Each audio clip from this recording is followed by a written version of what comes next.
Hello guys and welcome back to another video with myself, Warframe Leech. Today we are going to go over the new Warframe, Oraxia.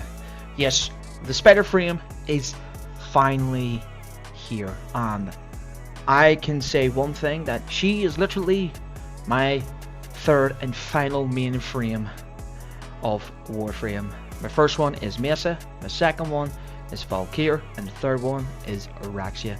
She is a very freaking good frame put together, and Dee has done a fantastic job, and Pablo did a fantastic job literally showing off her abilities. But today we're going to go over her, and we're going to break down her passive right till her 4. So let's go over her abilities. Okay, we are here in the abilities of Oraxia, and right here, as you can see, we got a passive right from 1, 2, 3, and 4 right up till the very end. Obviously the tips as well, then you have the Void Strike, everything else, that's your operator. But we're right here, we are going to be on the passive. Obviously the camera's not here because the passive, my camera literally interacts with it, so you'll just see my face instead of actually seeing the passive and what it does. So the passive is literally Predator's Lurk, meaning is that when you wall latch, you will gain Predator's Lurk, and Oraxia will become invisible for 8 seconds. So let me show you what that is in action. So walk up to a wall, aim down your sight, and there you go.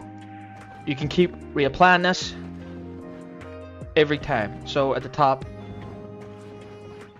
there you see, you can just keep reapplying this. So that's a good thing about that. Now, onto her first ability. First ability is called Mercy's Kiss. This is a toxin damage ability. Oraxia leaps onto the enemy and does toxic damage, right? I have range on this ability, so it goes up to 70 meters. The flat of this here is 25 when you're training. But one thing about Mercy's Kiss is that it has an instant kill when you get him to a threshold, and that's 50% of their health. This is set, you cannot scale this any higher than what it is. It is 50%. But as you can see as well, that I have 340% of health orbs and 85% on the energy orbs. So this tells me that Equilibrium is going to be an absolutely fantastic job on her kit as well. So let's go and show you what Mercy Kiss looks like in action. Okay, so let's go and simulate the Dark Troopers, 19 of them to be precise. Forgot to add the extra one, right? Okay, so Mercy's Kiss, when you hit one, this is what it looks like. Not doing much damage, but if you get them below 50% of their health, right here you'll see this. This is the mark, meaning that you are in the they are in the threshold for you to kill. Instant death, right? We'll do it again. So let it slowly tick away, the DOTs, let them work away, and there it is, right here. This is how you know, if you have this indicator, this tells you that you're ready to instantly kill him. So, starting to glow white, instant death. So, that is Mercy's Kiss. So let's go on to her second ability. Her second ability is Webbed Embrace. Webbed Embrace is a sack that Oraxia throws out and ensnares your enemies, also giving damage vulnerability as well. This is a very good crowd control, and this is what I really like about this here as well. The good thing about Webbed Embrace, this is also her helmet ability as well. So the only thing difference is the range, so it'll downgrade the range. So that for me is not really worried, because I'll not be taking this off anywhere else to put this on any other frame, because yeah, it's so good. But the max that you can have is 3 webs, and this is also toxin damage as well. So let's show what this is like in action. So here in the same place, but just hit 2, Web Embrace, and as you've seen, I'm using corrosive, the toxin and the corrosive as well. This here is actually coming from my Archon continuity, and that is a mod that is also attached to Oraxia, because her whole kit is to deal with poison. So we throw it, Covers a big radius. We'll throw one over here. Covers a big radius. And we'll throw one in the corner there. And it's starting to cover a big radius. This really big radius that it covers when you have 3 of these down. That is Web Embrace, and you will do the damage as well. So let's go on to a third. On to your third, and this is Widow's Brood. Widow's Brood is where you shoot out darts, little darts, in a 35% angle. Meaning that you have to be looking right at them, and they literally come out of her legs, and they spawn spiderlings. Well, they're actually called scutters, but I call them spiderlings because they literally are spiderlings, okay? Little tiny spiders that fight by your side, meaning that there are summonings. Okay, so I have a wee bit of a funny niche, and I quite like this here, right? So let's show you what this is like in action. So, to cover the angle, it needs to be a 35% angle. So, say, for example, here, right? So we hit 3, 35% angle. There's the cone. So if I was to go up in the air, not like that, so let me do this again. If I was to go up in the air, everyone got hit. Okay, but why these are affected by your 3, you want to kill these guys as quickly as possible. The reason why is, you're going to have your minions fight by your side. And the maximum that you can have of your spiderlings is 10. This does not go any higher or lower than 10. Obviously if D decides to nerf us. But these are 10. These are 10 spiderlings. And these spiderlings are quite strong. I mean, these are really strong. Also as well, that these spiderlings can actually also armor strip your enemies as well. So yeah, these spiderlings are really freaking good. And this is the way I like them. On to your 4. And right here is her 4. This is Silken's Stride. Don't even say to me about this insane English that I have, but English definitely was not my criteria. But this is her 4. What her 4 does, that it imbues your weapons, like literally makes your weapons do toxin damage, right? Meaning that you can take advantage of primary blight on your primary weapon. So that's really good.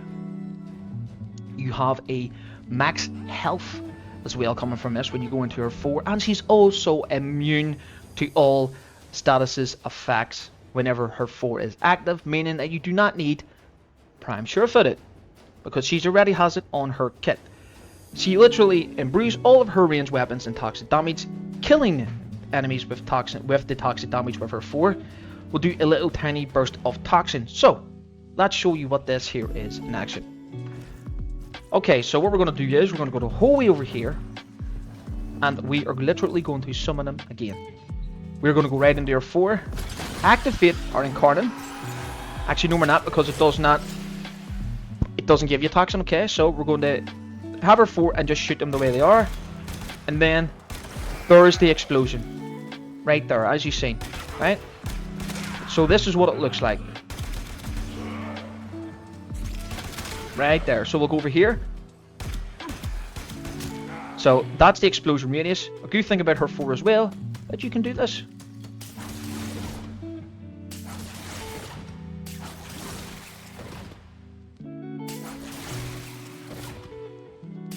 Yes, you're literally web slinging across the freaking map.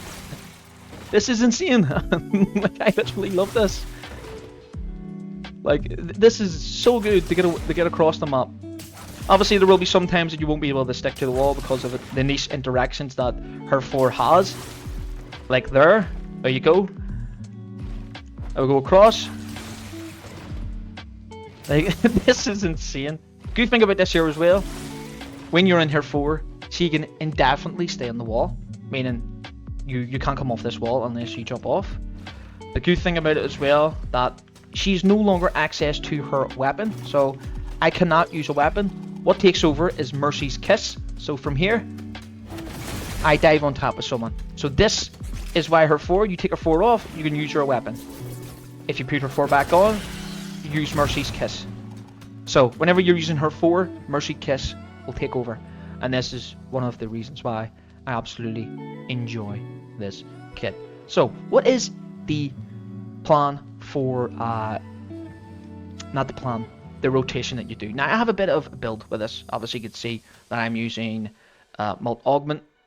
So what you want to do is you want to come off your 4, use your 2, use your 3, kill the enemies that are affected with your 3.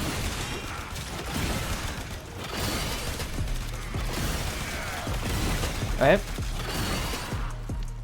Let all the minions do the damage, wait until you get 60%, and then go into your 4. Because you'll get a bigger damage when it comes to her, your 4 with the damage. You want to go sting from wall to wall, use your web embrace, and keep applying the 3. Obviously, when you've no energy, you want to press your 1 as well. So that there is a rotation of the build. Well, the rotation of what you would take. Okay, so let's show you the build. Okay, so right here we have Archon Shards. We have casting speed, 2 Triforged Amber casting speed. We have 2 Amber corrosive shards, meaning that you will fill the armor strip. This is a flex Archon shard, whatever you want to put on this. I put on the efficiency for the energy orbs because I am not using a helmet. This is a non-helmet kit, and I will explain to you why. Let's get to it. So we go into the build itself. Right here we are going to have, this is it here. So I went for a hybrid type of build. The hybrid build that I went for was the Summoner's Raft with the Precision Intensify to increase her 4. Her 4 is pretty much a weapon platform. Her 3 is the Summoners. Her 1 and 2 are there for damage vulnerability, CC, and this will give you your energy back. This will keep you invisible. Pretty much Oraxia is the jack of all trades right now, and I'm really enjoying this. Now, so let's go over the build. Summoner's Raft for the companion and summoner's damage, aka the companion that I will show after this, and the summoners, Willow's Brood, her 3. Power Drift for the obviously more strength. You can go for range if you want, entirely up to you. I went for power strength. The more strength I have, the better it's going to be for me. Archon Continuity for the toxin effect with corrosive, because her whole kit, as you see, 1, 2, 3, and 4 is all toxin. Every single bit of her kit is toxin, so this is a must-have on her build. Prime Flow for the max energy. We're sitting at 570. Auger Reach and Stretch for the ability range increase. The reason why is you can sling 131 meters, 0.25 across a map. This goes to 17.5. This where you can leap 70 meters, and her 4 is where the range of her darts goes to 43.75 meters. This is good. This is what you want. Transit Fortitude and Equilibrium. Okay, Transit Fortitude for the strength, Equilibrium for the health and energy conversion. Precision Intensify for the strength only on her 4, meaning that she's going to have a lot of damage on her 4 whenever everything is stacked up. Rolling Guard is your flexed mod slot. You don't really need Rolling Guard because her 4 gives you immunostatisis. You can go adaptation wherever you want. Personally, me, I'm a level cap man. I love level cap. So please don't butcher this here because the Rolling Guard's here. This is personal preference, and this is a flex slot. You can literally do what you want with this. Entirely up to you. Mult Augment for the 60% strength increase for indefinite, meaning that you will have more damage on her 2 for damage vulnerability, and on her 4 for the more toxic damage as well. We have the Summoner's Arcane. This here will give you an extra 60% strength on your ability cast, so your Summoners will get this up to 60% of your strength, and then on your next cast will be that strength, meaning that if you get this up, have Mult Augment up maxed, have your Matarai Skull maxed, you can literally snapshot your 4 because you're going to be in your 4 regardless, and you do not want to come out of your 4, period. That is a lot of strength, a lot of damage increase as well. So I went for a hybrid build, a summoners and a weapon platform build. I will be taking this, or trying to take this build to level cap tonight, and I cannot wait. Okay, on to the weapon. We have the Telos Boltor. It is the same build on the build below. I will literally leave it there if you want to go and check it out, what it does. Primary Blight is literally what I've took out. We do not need any type of damage increase because the damage is coming from Oraxia herself. Out of the galvanized aptitude is for the direct damage increase, so this will be our additive and multiplicative as well, because whenever we go into incarnate it becomes multiplicative. The incarnates, and when you go into incarnate, Oraxia does not buff your weapons whenever it comes to the toxin damage. You will have a flat heat and viral there, meaning that your minions are going to strip your companion, your guys, for you. On to the dual taxis. I will leave that below. The dual taxis are just there to make yourself look even more badass, but it has Frontier as well on it. The melee, you don't really need to worry about the melee, but if you desire, I'm a sucker for glaives, but you can use whatever one literally fits your playstyle. If we go into the companion, right here we have none, but this is a companion that I would go for, and that is the Come At Me Bro. The Come At Me Bro is built exactly like this. With the Xmas enemy, we have everything perfectly fine. This here is so good when it comes to magnetic damage.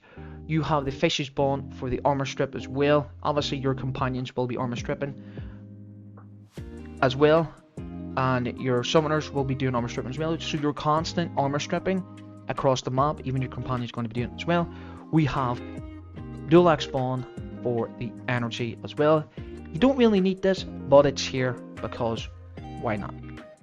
Guardian, calculated redirection for the reinforced bond for the extra fire rate, and thank you for the suck all that juicy loot up. Keep it going, you know what I mean? Just to keep it digging. But yes, guys, that is the build, and obviously the branding is obviously configured and everything. But here's the melee. I may as well just show you. Here's it here with all the statuses of the day, radiation, everything else. Feral is there as well. Realistically, what you can do is you can take this off, right? That I can do, and put on corrosive, because if your companion stacks corrosive as well, then your armor stripping even quicker. So this is the build here for it, and that's it. Well guys, this is going to be the showcase of Oraxia. I will be doing a different type of build on her as well whenever I get everything coming together. But guys, I hope you have enjoyed this video and have learned something whenever it comes to Oraxia. She is my third and final mainframe. She is so fun to use and play. I really do hope that you have enjoyed this video. If you have, please leave a like and subscribe to the YouTube channel. I will be leaving my links below. Come and drop by the Twitch, the TikTok, and come and join the Discord to keep up to date and when I do go live. But guys, until then, I'll see you in the next one. Peace.